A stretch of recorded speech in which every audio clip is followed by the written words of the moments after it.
Jared and the other founders at our 2050 Club, who have vowed to bring together 50 $1,000 donors to ensure the Maryland Sierra Club's success from today all the way through 2050, so that we know we will be there for all of the important work to come.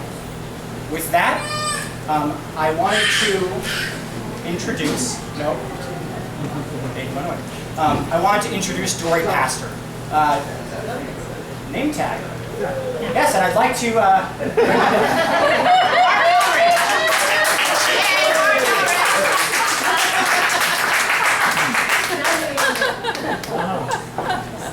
So I love Mark Elrich. I believe that there are several members of the Montgomery County group who could provide a better, quick introduction to one of our big environmental county leaders.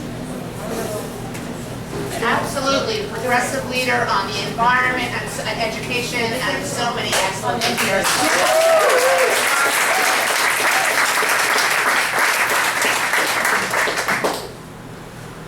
And with that, I wanted to introduce Dory Pastor. When I think about what volunteerism looks like for the Sierra Club, I first want to say, you all do not need to be Dory Pastor. There is only one Dory Pastor.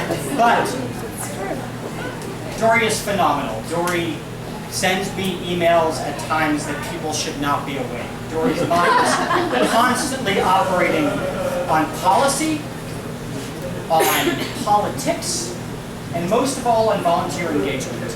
This woman has single-handedly recruited. How many people here were either recruited or in some way engaged by Dory in our conservation work?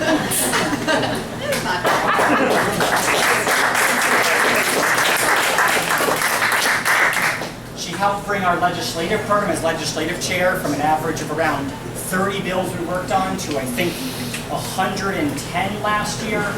We are making Sierra Club's voice known in Annapolis. We are training more of our volunteers in the ways of insider and outsider politics. So I want to turn it over to Dory to tell you a little bit about what we're working on this year, and then we'll get to introduce our other speakers.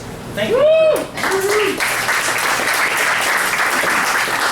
going to make this short because I'm just so tired.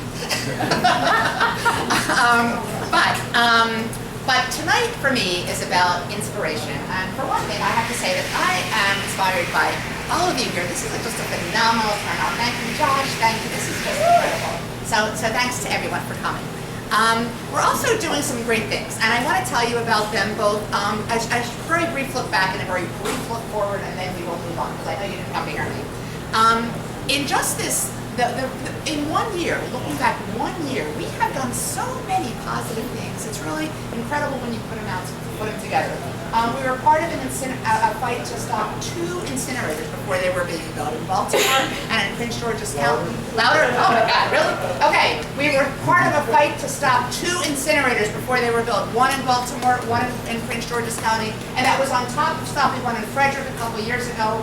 And it was just a fantastic effort. We've had 3 major legislative victories just in the past year, and that's on top of a number of ones that are major to other people, really, and a long history of legislative victories. Just last year, we strengthened the Greenhouse Gas Reduction Act, which is a huge issue, cross-cutting to limit greenhouse gases from many, many sectors. We passed the Clean Energy Jobs Act, and we are going to overturn Governor Hogan's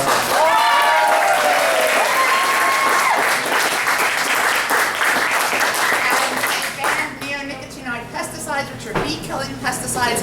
And not only were we the first state to do that, but we are now a model for other states who are attempting to do the same thing. We also started looking ahead, and we are now filling a void.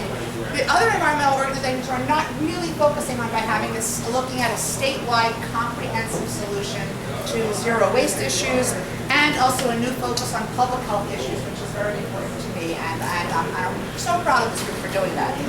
This year we also have big plans. Of course, one of the soonest is going to be the override of the Clean Energy Jobs Act, definitely, and you guys are all writing to your legislators to tell them to override.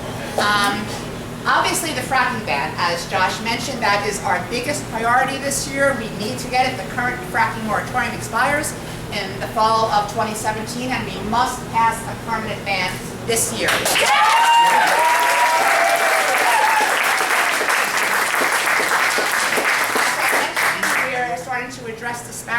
chronic disease caused by environmental issues, and also address food deserts, particularly in Baltimore, possibly in Prince George's County. And we hope that effort will both improve public health and address food waste, which is a major component of the solid waste stream. And finally, we will be stopping excess antibiotic use in farm animals, because that contributes to antibiotic resistance, and it was just highlighted in the Post today. Part of this. I hope you will be inspired by it. Some of you, I hope you will dip a toe in and support us financially as well as volunteering. Many of you have already dipped toes in, and I hope you will jump in with both feet. And we need your support. We can do so much more with resources. They obviously can be on the ground every day. They help focus the volunteer effort. It's a really big help to get financial support, and I hope you will. I hope you'll do that. I also hope you will, because of who I am. I hope you will consider volunteering. If you're so inclined to do that, you can volunteer a little, you can volunteer a lot, which would be fantastic. But there is a place for you, depending on what your issue is, absolutely. I'm going to close out because I know we need to get on to the people you really came here to hear speak. But before I do, I just want to mention my inspiration, and in large part, it's these two people. I first got involved in the Sierra Club around 4 years ago at a very entry level. It was at the People's Climate March in DC. And I heard some guy speaking, and he was really good and really inspiring. And I asked somebody, who is that guy? And they said, oh, he's Michael Brune. I said, who's Michael Brune? And they said, he's the head of the Sierra Club. And I kid you not, that was why I got involved in the Sierra Club. So, thank you. He's trying to hide, which is pretty unusual for Paul Pinsky. He doesn't usually try to hide. He inspires me every day. He's a phenomenal environmental hero in Annapolis, and he inspires me literally every day. I'll get out there but I'm happy. I'm really looking forward to speak to those of you I haven't spoken to already. Thanks for coming.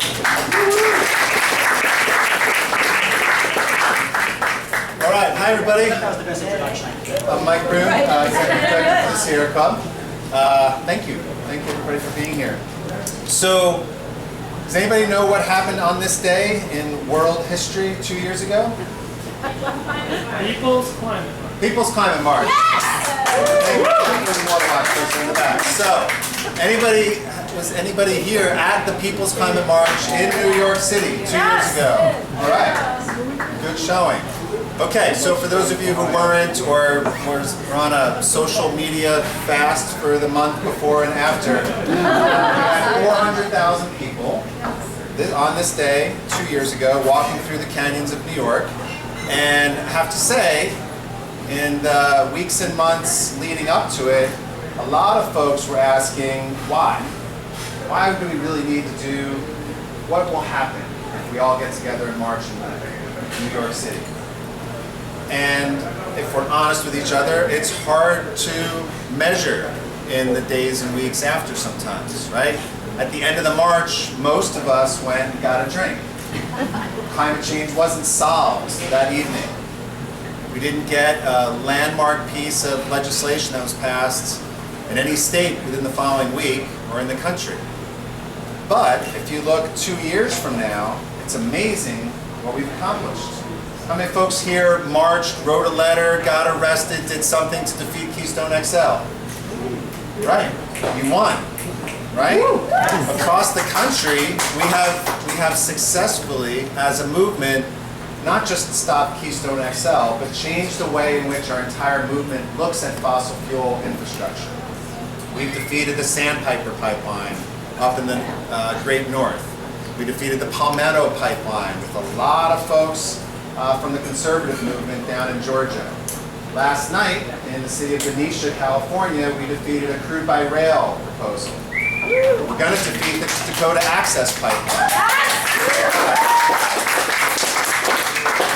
What is clear is that our movement, not just the Sierra Club, and Food and Water Watch, and dozens of big, large organizations, but there are now thousands of small, community-based organizations that are knitted together as part of a global climate movement that doesn't want to see an expansion of fossil fuel infrastructure, particularly when solar is cheaper and wind is cheaper and energy storage is more affordable than it ever has been. So that's the good news, that we've helped to defeat and secure the retirement of almost 240, what's the exact number? 247 coal plants, which we are determined.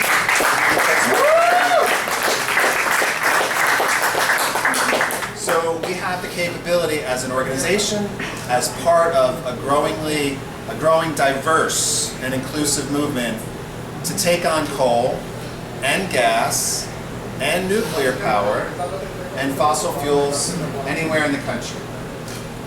And the reality is that we have to. We actually don't have a choice.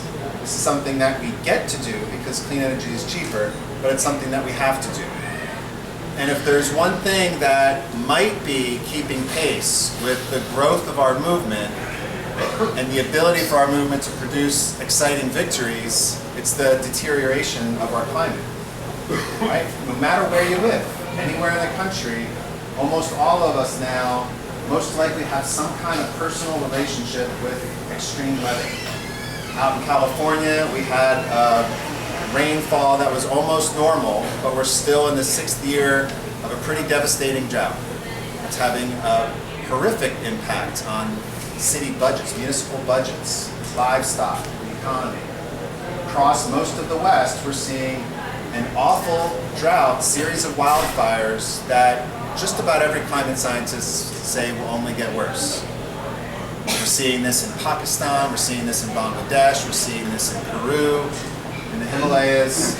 And this is again just the beginning of what we are likely to be experiencing at an intensifying rate over the coming years and coming decades. And the only thing that matches that, in terms of your depression quotient, is the deterioration of our politics. I don't have to describe it to you. You see it on the news every day. You hear it, particularly here in Maryland. We can feel it when you visit most state legislatures, when you hear what's coming from most governor offices, and certainly what's coming from Congress. It seems as though we're growing farther and farther apart right at the moment when we all need to really come together. And so that, I believe, is the challenge of our times. The challenge is how can we race ahead of this calamity that we're facing and rally at a point when it feels like we're falling down on the job. And so I believe that the Sierra Club is in the process of reinventing itself, holding on to our best ideals, building on our most important successes over the last century, but trying to do so in our best moments in a humble way and realize that we definitely can't do it alone. We need to, in a gracious and graceful way, partner with organizations regardless of where they sit on the political spectrum, regardless of how large they are or how small they are, regardless of where they are in the country. We need to be opening up our movement so that we are a lot more racially diverse. We need to be taking a stand against the violence, the racial violence and the killings that we're seeing against law enforcement officers, take a stand on immigration reform so that it's clear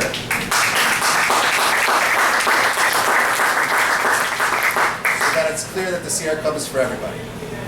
Our mission is to enlist humanity, all of humanity, to explore, enjoy, and protect the planet. And that means everybody. It means everybody in the country. We know that 68% of African Americans live within 30 miles of a coal plant. Right? We know that 74% of Latinos breathe air that is unhealthy. Breathe air every day. It's unhealthy to breathe. And we know that for 11 million people in this country, they don't have a pathway to citizenship, meaning they don't have the ability to use the tools of democracy that the Sierra Club has relied on for more than a century.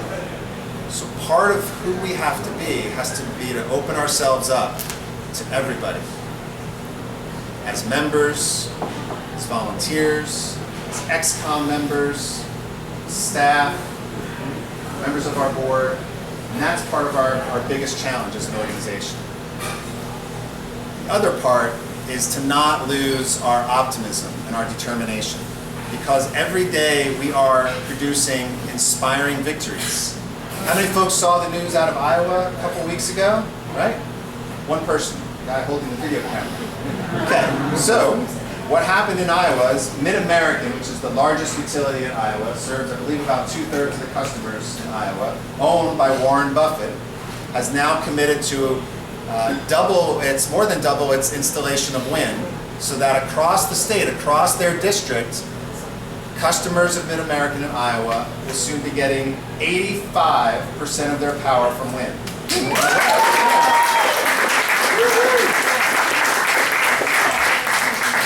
Omaha Power District will be at 40% of its power coming from wind next year.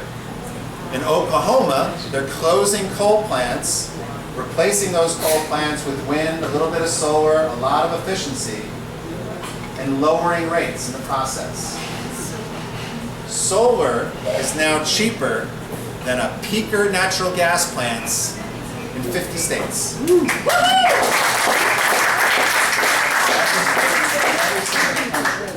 So part of what we have to do is not just create these victories, but amplify these victories, right? Because most people don't know. Most people have been operating in a mindset like where we were 5, 10, 20 years ago, in which we think that solar is kind of good, we think that wind is virtuous, but we don't think we really have a shot to get off of all fossil fuels altogether.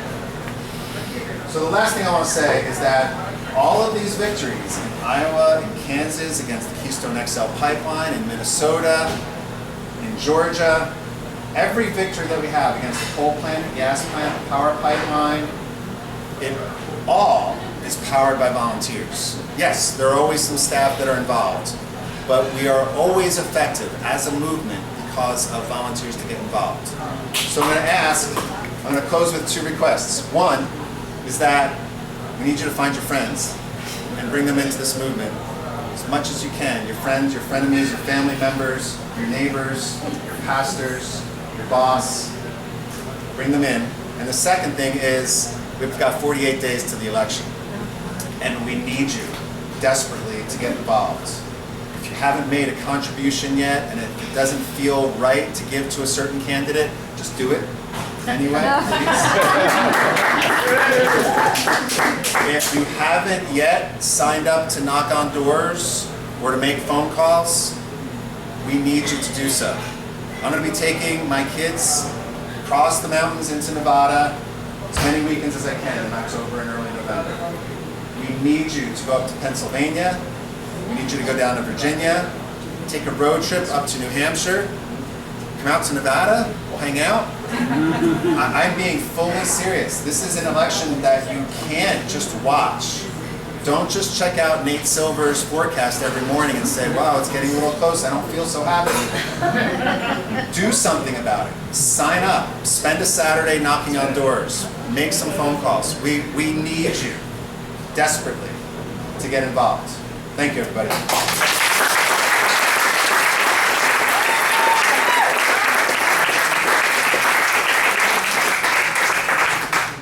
A couple other quick thank yous. I'm going to try to do it in less than a minute.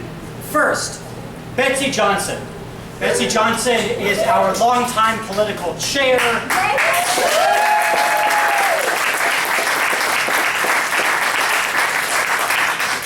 If you would like to volunteer to get involved in the election through and with Sierra Club to be helping with the election and helping to build Sierra Club's political power, please talk to Betsy. She will get you connected to whatever opportunities you're looking for, within better reason. I also very briefly wanted to introduce those of my amazing staff team who are here. We have a small but amazing staff in Maryland. Laurel Imlay is our chapter coordinator.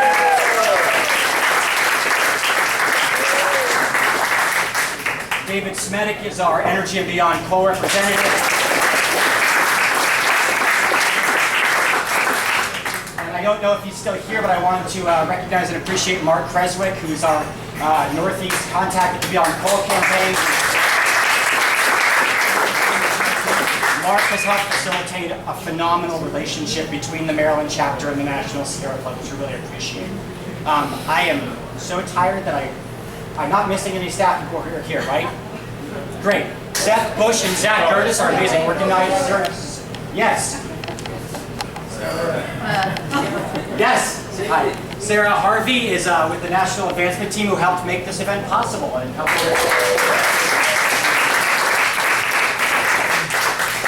And many of you probably know Zach Curtis and Seth Bush, who are two of our phenomenal organizers who are both in Washington, D.C., getting trained before they deploy for our Victory Corps and deploy to Pennsylvania and, anybody? I think both to Pennsylvania to work on the campaign for a month. With that, I just want to take maybe 15 seconds to introduce Senator Paul Pinsky, who has been our environmental champion in the state legislature for as long as I've been doing this work, and when I got involved, he'd been doing it for a while.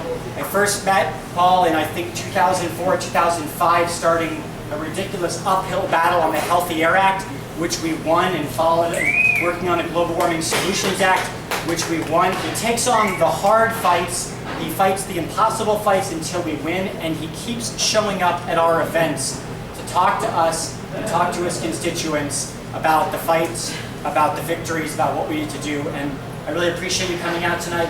And everybody, Paul Pinsky.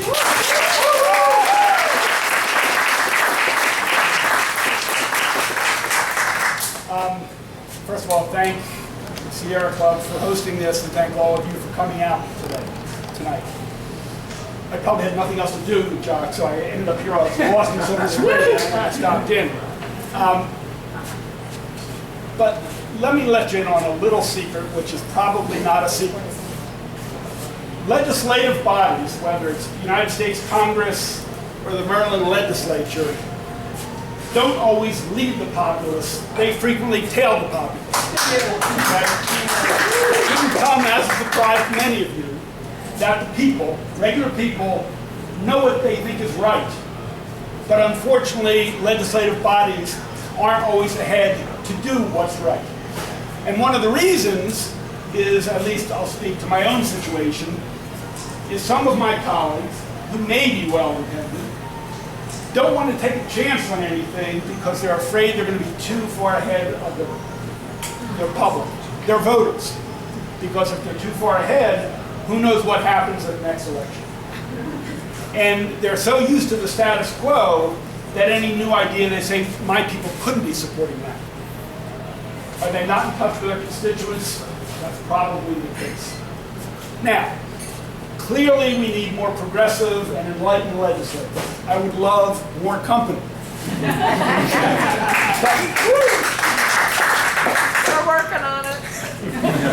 But I also want to be very honest with you. A couple more good colleagues is not going to win the day. It's only part of the equation. The other equation is having a strong grassroots advocacy movement across the state. Jesse Jackson used to talk about street heat. People creating heat on the street. Demonstrations, knocking on doors, not tens, not hundreds, but thousands of people. Because when that happens, all of a sudden my colleagues who might not have listened to the truth, the science, the data, or the articulate speech by Senator Pinsky, and they ignored that. One thing they won't ignore is if all of a sudden tens or hundreds of their voters say, you know, this is what you need to do, where they have no choice but to join that progressive issue and vote in the right way. So, absolutely, absolutely. We play a role to give voice to the grassroots advocacy movements like Sierra Club. But unless we have a movement behind us, we're blowing in the wind, not in a good way. So it really is a symbiotic relationship, and that's why it's so important the work Sierra Club is doing, of flooding the halls of Annapolis with people, of getting postcards, of getting phone calls. It really is important. And the years when we have all of the advocacy organizations, all of our sister and brother organizations, all on the same page, where anywhere one of my colleagues walks in the halls, runs into one of these crazy people, and they can't escape them, they start to realize, I guess I have no choice. And that was true of the Healthy Air Act some years ago, which took it 3 years, but every public health, Chesapeake Bay Foundation, every group was in Annapolis saying the same tune, and we won.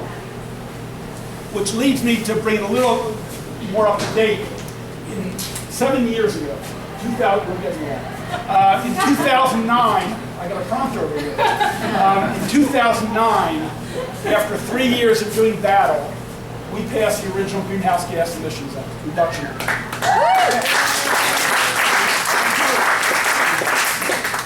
At that point, we had to make some compromises, but we joined California, New Jersey, and 1 or 2 other states, although we were one of the few that passed it legislatively. Others, it was executive order, of a 25% reduction by 2020. Yes. Now, in the final negotiations that the governor said we had to engage in, I was on the phone with the Secretary of the Environment at that point, the lobbyists for the manufacturers, and one of the things they wanted was they didn't want to give a wild card where this had to be done in 9 and 11 years. They wanted to check it. They wanted to have a reauthorization after 7 years. I didn't like it because I figured they were up to no good, and in 7 years they'd get in the way, we wouldn't be able to reauthorize, and boom, we're out of business. But I lost that. I lost it to the opposition. However, there's a silver lining. When we realized that we had to reauthorize last year, we started to have more science, and as we know, the climate change situation, the melting of the ice caps, other sea level rise factors, severe storms, you name it, has gotten a lot faster and moved a lot more quickly, and the science is unequivocal, that we started to say, let's take a bigger bite. And we, along with the advocacy organization like Sierra Club, legislators and other people, we started to push for something grander. And we put together a coalition to say 25% by 2020 is not enough. We said we need a 40% reduction by 2030. And last year, because of your work and other people's work, we passed that bill.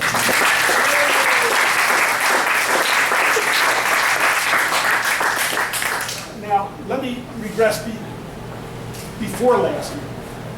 You know, people would say when we passed our bill in 2009, the first one, they said, you're one state in one country in a global situation. What does it mean? Well, our hope back then was if one state did it, 2 states did it, and 5 states did it, we could get Congress to act. Well, of course, they're more dysfunctional than anybody. But one thing it did do, it started in California and ourselves and New Jersey and Connecticut. And I truly believe that the states that built passing executive order legislation was one of the key reasons that the President of the United States was able to go to Paris and say, we're not just talking the talk, we're walking the walk. So you shouldn't minimize state work and the work we do in these places. So we passed this bill last year, and we actually had a meeting just yesterday at the Climate Commission. Now, that's a step forward, and we should be optimistic. But we have challenges. We have many challenges. As has been said, while the governor signed our bill, because I think he thought it was politically expedient to do that, he vetoed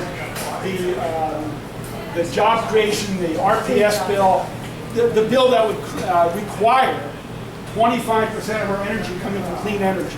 He vetoed that. Why? I can only speculate. But he figures the people back home aren't going to understand it anyway.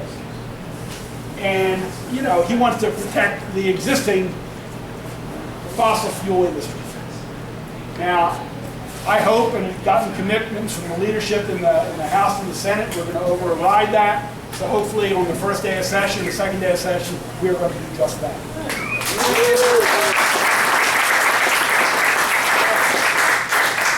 But there are other challenges.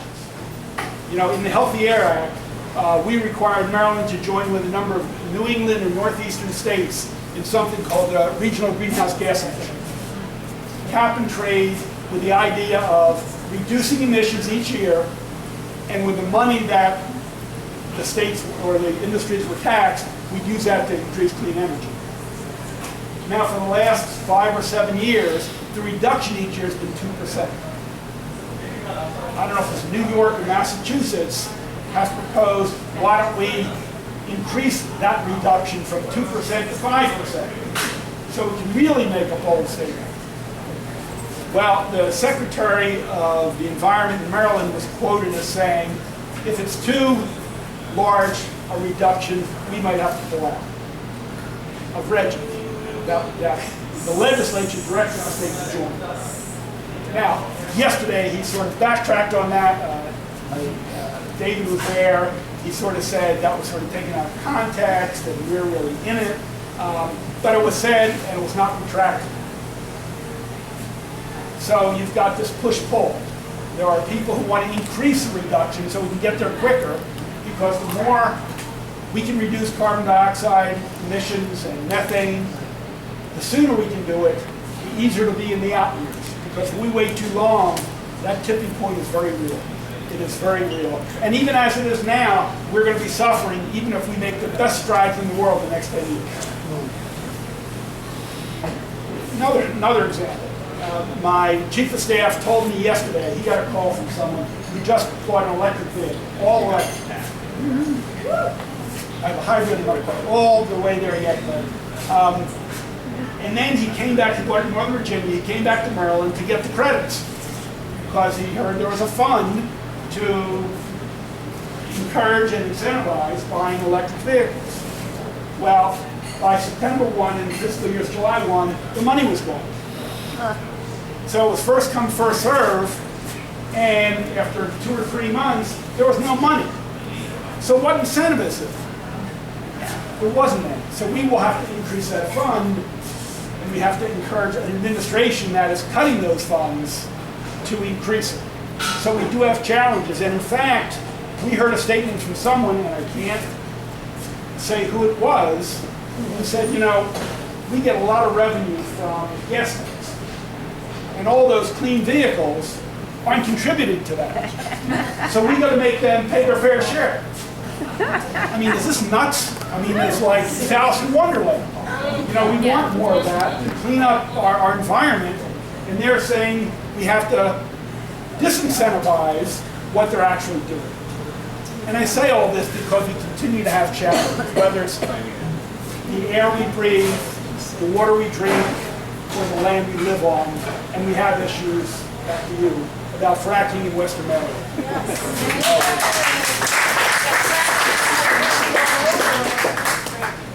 Now, we can get all the data we want and all the facts, but every time we hear about an Oklahoma or another state with the craziness that's happening and the ground and what's happening because of fracking, or we think because of fracking, the evidence is very obvious. And the more I hear from citizens in Garrett County, Western Maryland, they really aren't happy about it because they're seeing the news too. They're seeing the earthquakes. You know, and a lot of us say, well, you know, it's only a small piece of Western Maryland, it's Pennsylvania and Ohio, but I think making a statement goes a long way. So I hope I will be joining those people who say no to fracking permanently, and hopefully we can get a momentum going. That's all.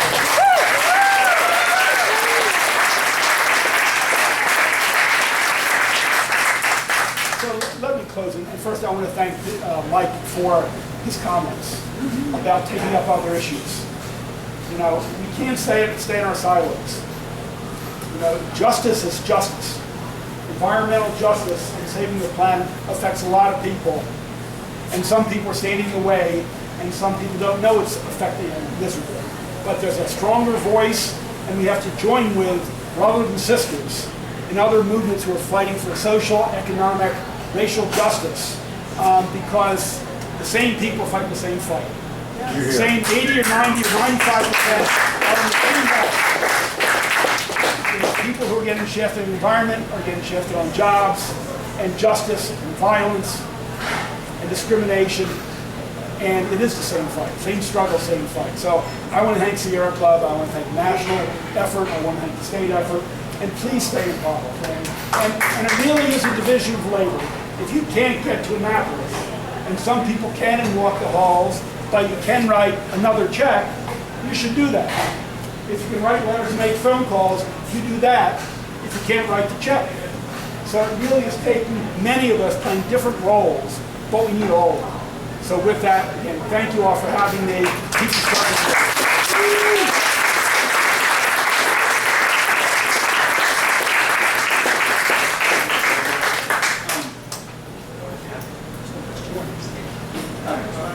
We have sorry, I talked too long. We have time for maybe 1 or 2 questions, but then we can socialize, but our speakers need to head back to California.